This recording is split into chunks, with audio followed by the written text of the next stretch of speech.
Danielle Rucker never expected the war zone to follow her home.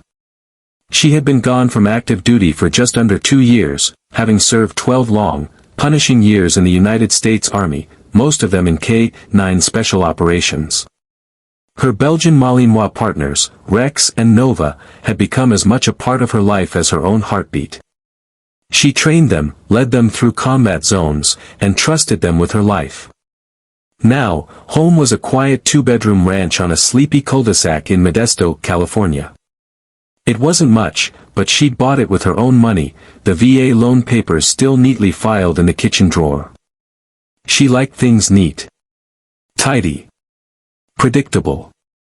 Combat had taken too much of her already, her sleep, her peace, her innocence. All she wanted was a little slice of the world where nobody screamed, nobody died, and her name wasn't followed by a rank or a salute. It was Sunday, late afternoon. She had spent the day helping her cousin Zora move into a new apartment in Sacramento. Exhausted and still wearing her Fort Bragg hoodie and combat boots, she drove the 2 hours back with Rex and Nova quietly crated in the back of her SUV. She tapped the remote clip to her sun visor. Her garage door started to rise, and that was when she noticed the woman across the street. Slim. Late 40s, maybe early 50s. Blonde bob, yoga mat under one arm. Lips moving, phone up. Watching. Danielle squinted. Didn't recognize her. Probably a new neighbor. Gave her a polite nod. The nod wasn't returned. Danielle backed her SUV into the driveway. Nothing strange. Nothing unusual. Just a woman coming home. Less than 3 minutes later, the sirens began. 4 cruisers. 2 blocked her cul-de-sac. 1 slid into position behind her car. Another parked perpendicular, blocking her from the front. Doors flung open. Step out of the vehicle. Danielle blinked, confused. She rolled her window down halfway. Excuse me. Hands where we can see them. Now. She froze. Looked to her left. Then right. No one else around. The guns were pointed at her. Her training kicked in. Hands still. Breathing even. She didn't raise her voice. Didn't argue. This is my house, she said, calmly. My name is Danielle Rucker. I'm a veteran. My license and registration are in the glove compartment. Ma'am, we got a call about a break-in. You match the description. One of the officers, tall, shaved head, mid-30s, had his Glock aimed at her windshield. Another crouched behind a neighbor's hedge. From the back of the SUV, Rex gave a low bark. Not a warning. A signal. Nova remained silent. Still. Alert. Danielle knew escalation could cost her everything. She tapped her knuckle twice on the center console, an old silent command. The locks clicked open. The officers tensed. The SUV's back door swung outward. Out stepped Rex. Black and tan. Muscular. Poised. Vest labeled, U.S. Military K-9, do not pet. Then came Nova. Lighter in coat, just as precise. They flanked Danielle as she stepped out. Hands empty. Movement slow. Deliberate. My name is Danielle Rucker. I served 12 years. 6 in Special Ops K-9. These are my dogs. Trained by me. They don't bite unless I tell them to. No one moved. Radio static crackled. The tension thickened like storm clouds. Danielle reached slowly into her cargo pocket. Pulled out her veteran ID and California driver's license. Handed them to the nearest officer, badge labeled, Perez. He looked. Then looked again. These are military dogs. Yes, Danielle replied. They've served more than most people in this country. Behind Perez, the woman across the street, the blonde, stood, arms folded. "You called this in?" Perez asked. She nodded. She looked suspicious. "Big black truck. Dogs." "I didn't recognize her." Danielle stepped forward. Rex stayed close. Nova mirrored. "You thought I was breaking into my own house?" The woman blinked. "I didn't recognize you. How long have you lived here?" "A few months. I've lived here 5 years. Mowed that lawn every Saturday." "You never waved." "I don't pay attention to cars." "Exactly," Danielle said. Her voice low, controlled. "Not cars. Just people like me." Perez looked down, embarrassed. The other officers began to back away, weapons lowered. "Ma'am, there's obviously been a mistake." Danielle didn't answer. Just gave Rex a gentle pat and crouched beside Nova. Then stood tall. "You could have asked questions. Looked at the mailbox. Rucker. It's right there." Or said hello like a human being. Perez handed back her ID. Mumbled something about responding to protocol. Danielle didn't raise her voice. But it cut deeper than any yell could have. Across the street, the woman who called 911 turned away. No apology. No remorse. Just quiet retreat. But Franklin Yates had seen everything. And he had recorded it. ACT2, the ripple. Franklin Yates didn't post the video himself. He didn't even have a YouTube account. But his granddaughter, 17-year-old Naomi Yates, did. She had spent the last 2 years learning to edit videos for her media class at school. That Sunday evening, Franklin handed her his phone and told her quietly, "People should see this." Naomi watched the clip 3 times. No shaky angles, no chaos. Just pure, undeniable tension. She heard the barking. The calm voice. The officers shifting. The moment those dogs stepped out, and everything changed. She uploaded the footage to her modest channel with a title that said everything it needed to. Veteran with military dogs held at gunpoint in her own driveway, Modesto, California. By Monday morning, it had 600,000 views. By noon, 1.4 million. Reddit caught it next. Then Twitter. Then the local news. Then the national ones. Danielle had no idea. Not at first. She was sitting in her living room, boots still on, hoodie still damp from sweat. Rex lay curled against her legs. Nova watched the front door with her usual stillness. Danielle hadn't unpacked. Hadn't eaten. The adrenaline had worn off, but the weight hadn't lifted. Her phone buzzed, a text from Zora. "Girl, is this you?" Danielle clicked the link. It opened the video. She watched it once. Then again. Her own face. Her own dogs. Her voice, steady. Her hands, calm. But what caught her most was the expression on the neighbor's face, the blonde woman across the street. No concern. No fear. Just indifference. Like she wasn't watching a person at all. By the third watch, Danielle noticed how still Nova stayed even when the guns were pointed. How Rex didn't move until she moved. That presence. That discipline. It had taken years to build. And it may have just saved her life. The comments exploded. "This is why people film everything now. She's more composed than I would ever be. Imagine serving your country and coming home to this." She didn't even raise her voice. Those dogs are legends. The name, Danielle Rucker, was suddenly trending. People began tagging #RuckerRule, even though nothing official existed yet. Across the street, Kimberlyn Faulner turned off her phone. Then her Wi-Fi. Then her Facebook account. Comments flooded her latest post, an inspirational quote about mindfulness.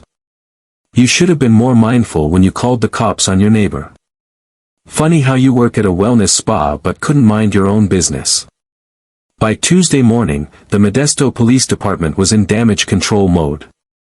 Officer Perez submitted his report and was promptly pulled into a disciplinary review. The department issued a vague statement about procedural error and commitment to safety. Danielle got none of this directly. No call. No visit. Just silence. Until the doorbell rang. It was Kimberlyn. She wore slacks, a loose blouse, and guilt like a second skin. Danielle didn't invite her in. She stood in the doorway, Rex calm at her side, Nova just visible behind her. I wanted to apologize, Kimberlyn began. I didn't know who you were. I didn't mean. Danielle cut her off. You didn't know who I was, so you called 911 and told them I was breaking into my own house. Kimberlyn winced. It looked suspicious. Danielle tilted her head. The truck? The dogs? Or me? I didn't recognize the car. I've had that car since I moved in. You've never looked. Just like you never waved. Kimberlyn swallowed hard. I'm sorry. Danielle nodded once. Not forgiveness. Just acknowledgement. Tell your friends, she said. Next time, pause before your phone becomes a weapon. Kimberlyn didn't respond. She turned and walked away. That was the last time Danielle saw her jog the neighborhood. But outside, the story was just beginning to swell. That same afternoon, the mayor's office reached out. Mayor Douglas Raburn requested a meeting. Danielle didn't bother dressing up. Cargo pants. Hoodie. The same boots. She brought Rex and Nova with her. Raburn smiled the way politicians smile when they know they're about to be quoted. We deeply regret what happened to you, Miss Rucker, he began. This doesn't reflect Modesto's values. Danielle's stare didn't flinch. It happened in my own driveway. If my dogs hadn't been there, I don't know if I'd be here either. Raburn shifted. His PR assistant took notes on a yellow legal pad. We're launching an internal review. We're updating protocols. You want to talk about training? Danielle said. Train your officers to stop reacting like every black woman with a truck is a threat. Train your community to see past skin and stereotypes. Raburn opened his mouth to respond. She didn't let him. I don't need a banner or a parade. I need to come home without fearing for my life. When she left the meeting, reporters swarmed her driveway. She didn't speak. Just walked her dogs. That night, she received a letter. No return address. Inside, a handwritten note. My daughter saw your video. She asked me if she'd be safe when she grows up looking like you. I didn't know how to answer. But now I do. Thank you. Danielle stared at the note for a long time.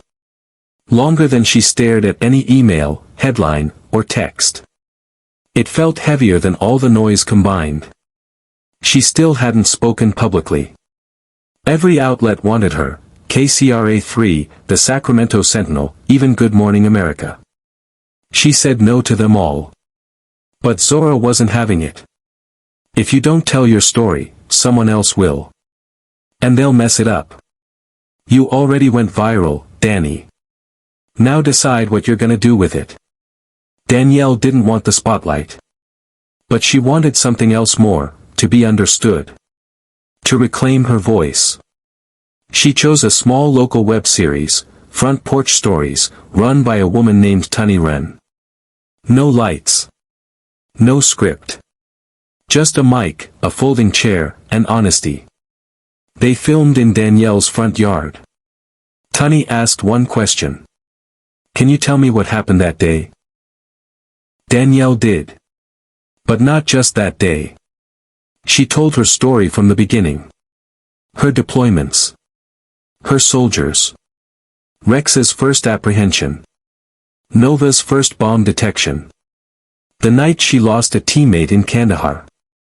The quiet horror of coming home, thinking she'd be safe. I gave this country everything. Time. Blood.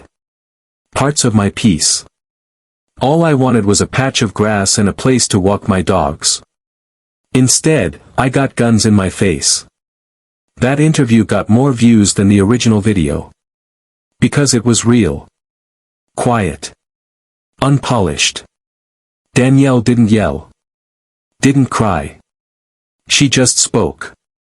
And people listened. ACT3, the rule, the reckoning, the return. The Modesto Police Department didn't call it the Rucker Rule, not officially. In the paperwork, it was labeled Policy Revision 12.8.9b, Procedure for Responding to Civilian Suspicious Activity Calls, Verification Protocol. But that's not what people called it.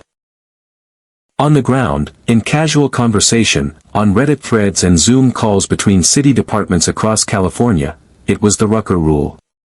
The policy mandated that before engaging a potential suspect based on a civilian call, officers must first verify property ownership when possible through dispatch, especially in residential areas. It also added a new de-escalation requirement. Officers must attempt verbal verification through conversation before drawing weapons unless there is a clear and present danger. None of it would have existed without Danielle. She didn't show up for the vote. She knew it would pass.